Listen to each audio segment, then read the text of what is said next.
halkan waa xaafadda Warlalis ee degmada Daynile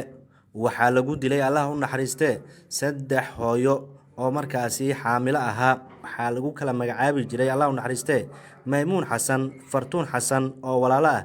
iyo Faadumo Sheekh koox bastoolada ku hubeysan ayaa halkan ku toogtay waxaana ay ka wada toogteen madaxa iyadoona durbaba halkaasi ay isaga baxsadeen ciidamada dawladda gaar ahaan booliiska iyo ciidan ka tirsan militariga ayaa goobtan soo gaaray waxaana meedadkii halkan ka qaaday ciidanka militariga oo wasaaradda gaashaandhigga ka socday sida la sheegay haweenkan ayaa ka tirsanaa isla wasaaradda gaashaandhigga inkastoo maamulka degmada Daynile ay arintaasi xaqiijiyeen ehelada marxuumiinta Maymuun Xasan iyo Fartuun Xasan ayaa inoo sheegay in hal meel lagu wada aasay sidoo kale Faadumo Sheekh ehelkooda ayaa nala wadaagay in ay markaasi dib ka aasi doonaan gabadhooda si kastaba gudoomiyaha amniga ee degmada Daynile Cabduqaadir Cali Farcade ayaa faahfaahin ka bixiyay dilkan iyo qaabka uu dhacay bismillaahir rahmaanir rahiim inna lillahi wa inna ilayhi raaji'uun ilaahay ha u naxariisto waxaan joognaa goobtii lagu dilay saddexda dumarka ahayd maanta oo ka shaqeynaysa wasaaradda gaashaandhigga saddexdaas oo laba ka mid ay ahaayeen dad xaamilooyin oo uur leh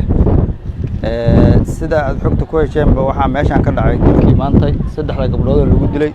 mid inta lagu dilay midna inta laba gabdhood oo isla dhasheen waxaa la yiraahdaa Fartuun Xasan iyo Muna Xasan iyo Faadumo Sheekh Nuur saddexdoodaba inta lagu dilay waxaana dareemaynaa dilka meeshan ka geystay inay yihiin qolooyinkii dhagar qabayaasha ahay oo gabdhahan waxay ka shaqeynayeen wasaaradda gaashaandhigga xafiiska taliyaha sida aan xogta ku helnay shaqaale ka ahaayeen waxayna iska ayaan dad masaakiin oo bariiskooda iska raadsanayay waxa oo hadda waardiyay midna ku saabsanaana ma jirin waxay deganayeen xaafadda meel oo hadda dhow ay soo degeen guryahoodii waa tagnay oo waa soo fiirinay waxay haysteen sida aan loo sheegay laba ka mid ah caruur aad u badan oo midiba saddex caruur ahayd haddana xaamilooyin ay ahaayeen haddana waxaan wadnaa saaka sidii dilku meesha uga dhacay ilaa hadda waxaan gacanta ku hayaa xabadii mid ka mid ah iyo fuuqaqii biskooladaha oo kuwii lagu dilay ah oo biskoolad in loo adeegsado lagu dilay way caddahay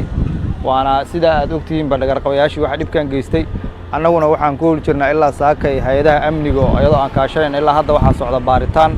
waxaan jecelnahay inaan gacanta ku soo dhigi doono kama ay dheer aaga ay ku jiraan iyo meelaha aan hadda xogta ku hayno aaga dhanna waa noo xiran yahay waxaana hadda howlihii lagu tala galo shaqada amniga ka wata hay'adaha amniga waxaan jecelnahay inaan gacanta ku soo dhigi doono kuwaas ummadda shacabkana waxaan uga digaynaa oo aaga degan waa dadku dhex jira aaga dadka falkan geystay inay ayaguna ay saqareen oo nala shaqeeyaan oo labaha amniga ay la shaqeeyaan si kastaba saddex maalin ka hor ayay ahayd markii meel aan ka fogeyn isla goobta lagu dilay haweenkan lagu dilay askari ka tirsanaa militariga Soomaaliya Maxamed Yaxya Jiino Muqdisho.